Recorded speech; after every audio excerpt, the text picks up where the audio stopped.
Diabetes, obesity, blood pressure, cholesterol, food habits మంచిగుండవు. వీళ్ళందరికీ ఏంటంటే రొటీన్ చెకప్‌కెళ్తే డాక్టర్ చెప్తారు నీకు ఆల్రెడీ హార్ట్ అటాక్ వచ్చింది ఈసీజీ చూసి. హార్ట్ పంపింగ్ ఫంక్షన్ 60 ఉండాల్సింది 35, 40 ఉంది. ఈ తేడాలు చూసినప్పుడు వెంటనే యాంజియోగ్రామ్ ఎవరైనా అడ్వైజ్ చేస్తారు. ఈ యాంజియోగ్రామ్ చేసినప్పుడు ఏమవుతుందంటే టోటల్ బ్లాక్ అయి ఉంటాయి.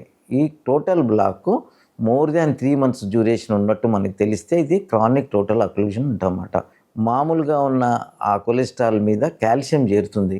ఈ కాల్షియం అక్యుములేట్ అయినప్పుడు ఏమవుతుందంటే మన యాంజియోగ్రామ్ చేసినప్పుడు ఆర్టరీ పై సెగ్మెంట్ కనపడుతుంది, కింద సెగ్మెంట్ కనపడుతుంది, మధ్య సెగ్మెంట్ కనపడదు.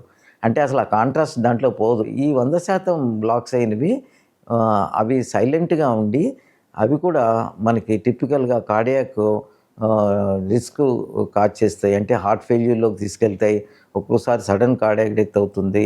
ఒక అక్యూట్ హార్ట్ అటాక్ వచ్చినప్పుడు అది క్లోజ్ అయినప్పుడు పక్కన ఉన్న ఆర్టరీ ఓపెన్ ఉందనుకోండి, అది సప్లై చేస్తుంది మనకి కొలెటరల్స్. సపోజ్ ఆ ఆర్టరీ కూడా 100% బ్లాక్ అయిందనుకోండి, పేషెంట్ చనిపోయే ఛాన్స్ చాలా ఎక్కువ.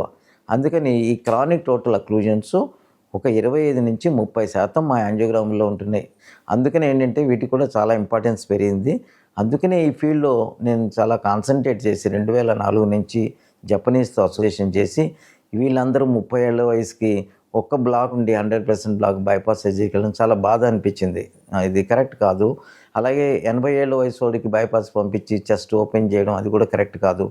అలాగని ఇప్పుడు అందరూ పేషెంట్స్ బైపాస్ వద్దని అంటారు. ఎందుకంటే ఎవరికి ఇన్వేజివ్ ప్రొసీజర్స్ ఇంట్రెస్ట్ ఉండదు, వాటి రిలేటెడ్ ప్రాబ్లమ్స్ ఉంటాయి. అందుకని ఈ టెక్నాలజీ మీద నేను ఎక్కువ ఫోకస్ చేసి జపనీస్తో చాలా ఇంటరాక్షన్ చేసి చాలా forums Indo Japanese CTO club అని ఏషియా పసిఫిక్లో ఇప్పుడు ఎవరైనా కాంప్లెక్స్ బీసీఏ నేర్చుకోవాలంటే ఫోరంలో జాయిన్ అవుతారు. అటువంటిది స్టార్ట్ చేసి చాలా పాపులరైజ్ చేసి థౌజండ్స్ ఆఫ్ పేషెంట్స్కి హెల్ప్ చేసామట. అంటే ఇది సూచర్లెస్ టెక్నిక్.